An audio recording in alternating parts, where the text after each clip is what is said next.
Bonjour tout le monde, j'espère que ça va bien. Ici Jason pour Jésus et son Église catholique au niveau de la théologie.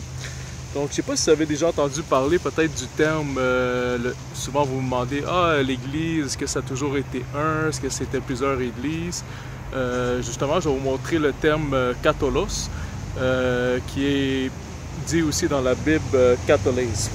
Donc vous pouvez voir, si vous voulez, ici au niveau de mon index, si vous voyez bien, si vous l'approchez un petit peu, ici. Donc, juste pour vous lire, dans le fond, ça dit que c'est throughout all. Donc, vraiment, ça c'est dans la traduction du grec. C'est fait par quelqu'un qui s'appelle de Zondervan. Ils sont pas mal connus. C'est des protestants, mais ils sont vraiment connus dans la traduction du grec.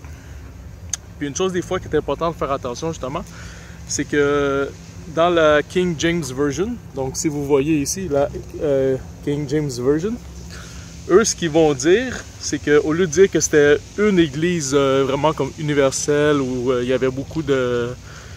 ils vont dire qu'il y avait beaucoup d'églises en fait. Donc eux ils ont traduit par churches, si vous voyez ici. Mais le même groupe protestant, en fait, par la NIV, qui est une Bible beaucoup plus récente, eux, ils ont traduit, ils ont fait la correction vraiment par une église. Donc, si vous voyez ici mon index, c'est vraiment une église, en fait. Donc, qu'est-ce qui arrive, c'est que des fois, la traduction, ça vient à partir du grec. Donc, ça a été vraiment écrit en grec. Donc, si vous voyez vraiment là la phrase, vous allez être en mesure de voir par vous-même, même si vous ne faites pas de grec. Vous pouvez voir le « et » ici, le « et ». Si vous voyez vraiment bien le « et » en haut de mon doigt, ça c'est vraiment singulier, c'est vraiment pas pluriel en fait. Donc, si vous me laissez lire, ça dit « Amen un ecclesia », donc l'église, « katholèse ». Donc, vraiment, on parle d'une seule église qui est répandue à travers les différentes régions qui suivent. Eux, ils disaient la Judée, la Galilée et la Samarie. Je vais vous montrer un autre livre. Là, je suis allé vraiment avec un livre protestant, en fait, pour prouver que ce que je disais, c'était vrai. Donc, vous l'avez vu, Ecclesia Katholos, vraiment écrit dans la Bible. Et là, je vais vous montrer une Bible qui s'appelle la Tob. Donc ça, c'est une Bible œcuménique. Donc on ne peut pas dire seulement catholique. C'est autant catholique, protestant qu'orthodoxe. Donc vraiment les trois ensemble. Puis ici, on va trouver le même passage là, de Actes 9, 31. On voit bien que c'est écrit l'Église sur toutes. Donc vraiment universel ou catholique si vous voulez. Donc c'est vraiment ça. Donc vous pouvez voir la King James comme je vous ai montré un petit peu plus tôt.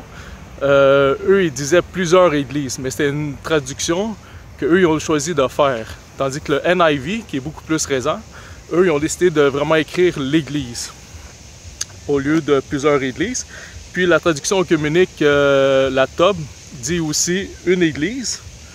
Donc si vous voulez, c'est l'église sur toute l'étendue de la Judée, de la Galilée et de la Samarie.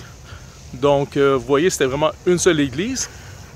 Puis même à la fin, si vous voulez, du passage, là, ça disait « elle s'accroissait ».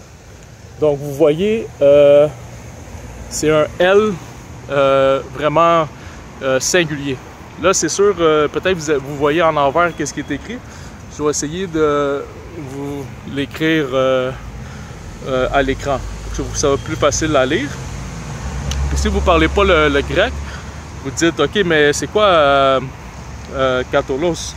Ben, c'est deux mots en fait. C'est de kata, qui vient de don ou de, ou à partir. Donc on peut voir ici.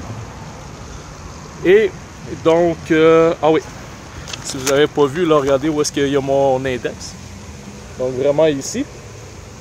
Puis si jamais vous vous dites l'autre mot, donc holos, donc c'est vraiment, ça dit entière, le tout. Donc vraiment l'universalité de la chose, la catholicité de la chose en fait. Donc le terme Ecclesia Catholos, on a vu vraiment que c'est dans la Bible. Puis comme j'ai dit dans le fond tantôt au niveau de la King James Version, c'est qu'eux ont décidé de traduire ça par pluriel, donc plusieurs petits groupes d'églises, au lieu que ça soit vraiment comme une organisation vraiment de plusieurs églises qui s'organisent dans le fond universellement. Sauf que c'est ça, vous pouvez voir aussi, ils ont décidé à la fin de dire where multiply, donc à la fin, quand le NIV ont corrigé pour dire vraiment, comme dans la tome en fait, qu'elle grandissait. Donc vous allez voir le it ici en fait. Donc c'est pour ça que c'est important de faire attention aux Bibles que vous choisissez des fois. C'est sûr peut-être que vous ne parlez pas le grec là en fait ou le latin pour la Vulgate. Donc peut-être juste faire attention à ça. Si vous avez des amis des fois qui sont catholiques ou protestants orthodoxes, peut-être voir les différentes Bibles puis voir qu'est-ce qui en ressort. Sinon bien sûr comme je vous disais là, au niveau de la tome c'est une très bonne Bible qui est reconnue autant par les catholiques protestants que les orthodoxes. Donc je vais faire une petite dernière prière avant de partir au nom du Père et du Fils et du Saint-Esprit. Amen. Et j'espère que ce petit message a pu vous éclairer sur l'Église catholique, l'Ecclesia Catholos. Merci. Au revoir.